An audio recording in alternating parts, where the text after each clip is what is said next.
This Aston Villa team right now, it's different. It's absolutely different. 3 defeats in 21 games. In their last 21 games, they've only lost 3 games.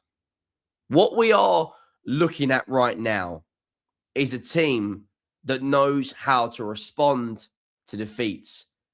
You suffer a massive defeat against Arsenal in a game which they had chances in the first half.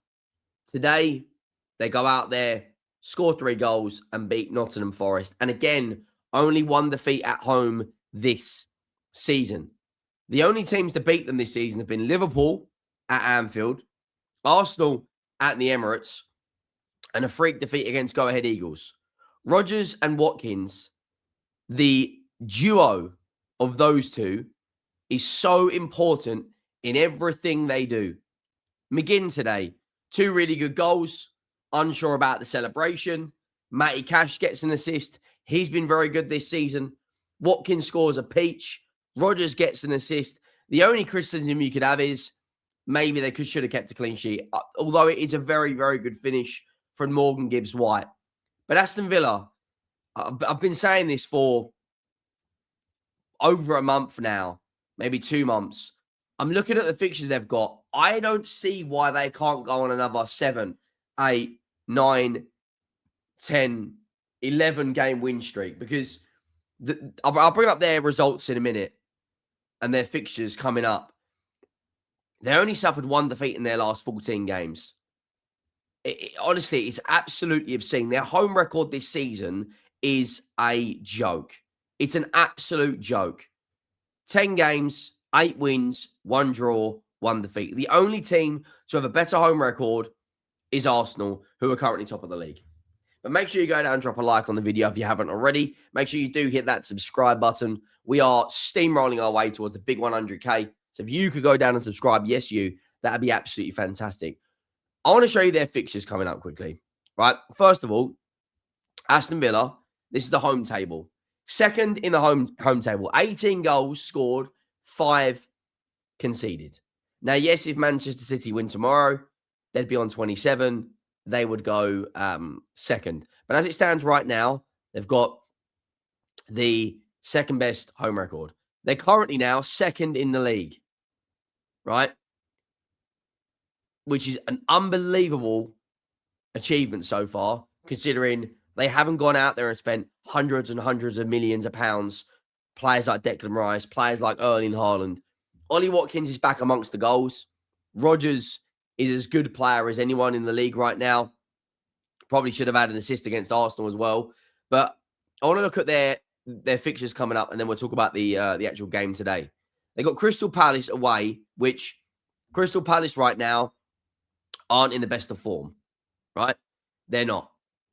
Then they've got us in the FA Cup. Let's be brutally honest about this right now. They will beat us in the FA Cup. They've already beaten us at home this season, and we may be the most boring team to watch without a shadow of a doubt in the league right now. Then they play Everton at home, which you would imagine, right, they would put 2 or 3 goals past. Then they play Fenerbahce in the Europa League. They're my current pick to win the Europa League, and I do think they've got all what it takes to go out there and win that. Newcastle United, again, aren't in the best of form. And they've got Salzburg and Brentford. Out of these next 1, 2, 3, 4, 5, 6, 7 games, I think they could win at least 6. The only game you may question is the Newcastle United game, because they are very, very much get majority of their points at home, Newcastle United. Then after that, they've got Bournemouth, Brighton, Leeds, Wolves. Like, I could quite easily see them going on a big run. Bournemouth right now haven't won a game since October. Brighton, I think, do not go to Villa Park and win. Leeds United, majority get all their points at home. Wolves right now are toilet. They are pretty much already in the Championship. So, looking at the games after that, Chelsea, Man United and West Ham, it's obviously going to get more difficult. Who they got after West Ham? Forest again. Like, I just look at these games. I think they beat Palace, I think they beat Arsenal. I think they beat Everton. I actually would go as far as say I don't think they lose another game in January. Genuinely, I don't. Because Unai Emery is such an underrated manager. He knows how to use every single player in his squad. You've got a team that aren't heavily reliant on one player. You've got Watkins scoring 1 week, Rodgers scoring the next. You've got Rodgers performing 1 week, Watkins performing the next. Then it's McGinn. You've got a team right now that are completely firing all cylinders. And I'll be honest, Crystal Palace have got a lot of games this month. You know, they haven't won a game, I don't think, since in the Premier League since the 7th of December. Now, they've got Newcastle United tomorrow, so Aston Villa will have an extra day's rest.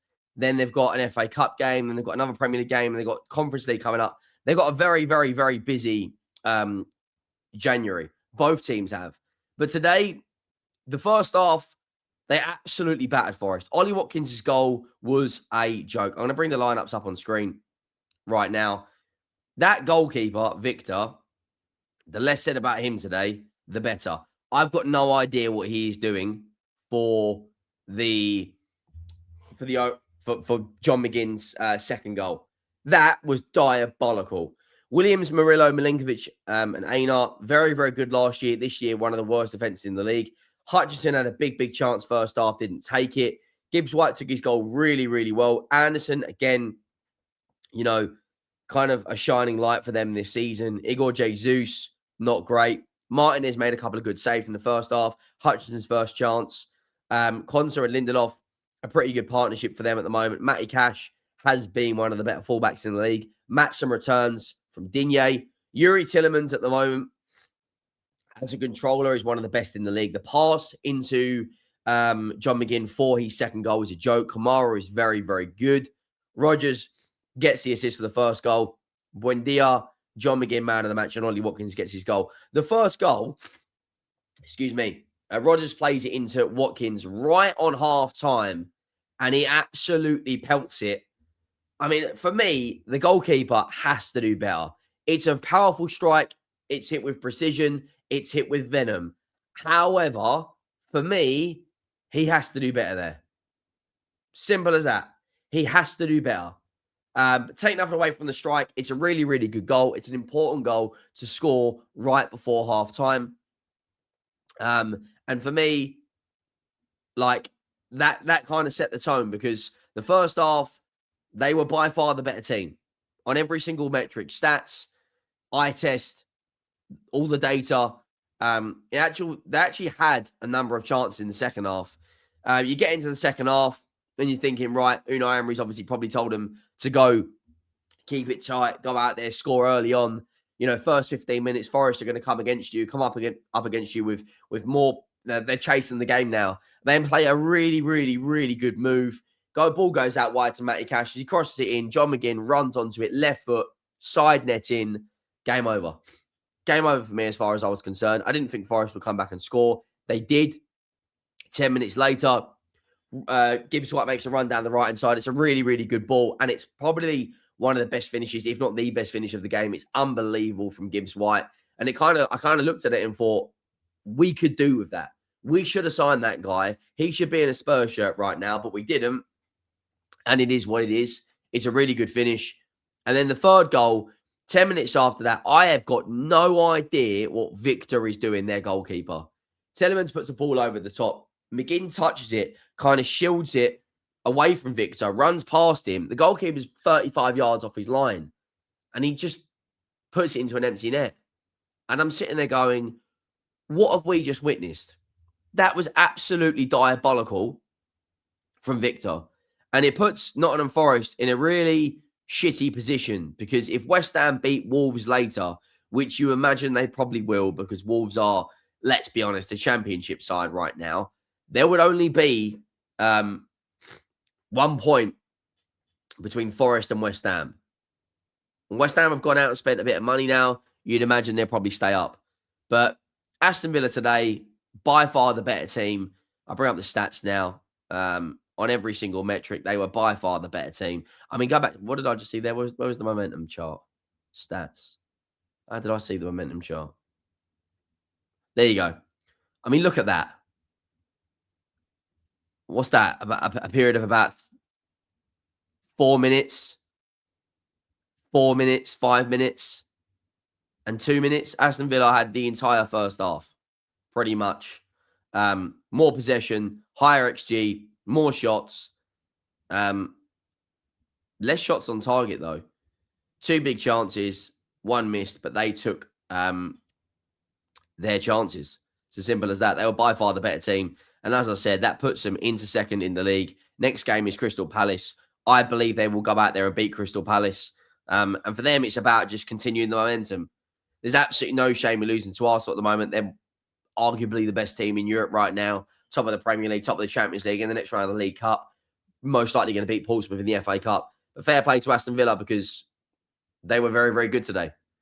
Make sure you drop a like. Make sure you hit that subscribe button. And I'll see you next time.